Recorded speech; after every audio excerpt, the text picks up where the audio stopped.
વલસાડ ડુંગરી પોલીસે 10 લાખના વિદેશી દારૂના કેસમાં કર્ણાટકથી વોન્ટેડ 2 આરોપીઓને ઝડપી લાવી. તારીખ 8 મે ગુરુવારના રોજ 8 કલાકે ડુંગરી પોલીસ વિભાગની મળતી માહિતી મુજબ વલસાડ જિલ્લાની ડુંગરી પોલીસે પ્રોહિબિશન કેસમાં મોટી સફળતા મેળવી છે. પોલીસે કર્ણાટક રાજ્યમાંથી 2 વોન્ટેડ આરોપીની ધરપકડ કરી છે. 1 મે 2025ના વલસાડ એલસીબીની ટીમે પારડી પોલીસ સ્ટેશન વિસ્તારમાં એક અશોક લેલેન્ડ કન્ટેનર NL 08889002માંથી વિદેશી દારૂનો જથ્થો ઝડપી પાડ્યો હતો. આ કન્ટેનરમાં 9,900 બોટલ દારૂ મળ્યો હતો, જેની કિંમત 10,08,000 આંકવામાં આવી છે. ઘટના સ્થળેથી એક આરોપીની ધરપકડ કરવામાં આવી હતી.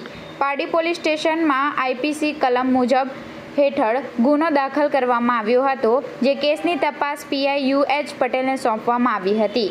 આરોપીની પૂછપરછમાં જાણવા મળ્યું કે કર્ણાટક રાજ્યના બસવલ કલ્યાણ, બિદર જિલ્લાના 2 શખ્સો આ ગુનાના મુખ્ય સૂત્રધાર છે. PSI KM સવાગિયાની આગેવાનીમાં એક ટીમ કર્ણાટક મોકલવામાં આવી હતી. પોલીસે બંને વોન્ટેડ આરોપીઓ મોહમ્મદ અયાઝુદ્દીન ઉર્ફે અયાઝ અને મોહમ્મદ નબીઉદ્દીન ઉર્ફે નબીની ધરપકડ કરી છે અને બંને આરોપીઓ મોહમ્મદ મોયુદ્દીન નબી સાબ ખાદીવાડાના પુત્રો છે. આ ધરપકડથી વલસાડ જિલ્લામાં દારૂની હેરાફેરી કરતા નેટવર્કને મોટો ફટકો પડ્યો છે.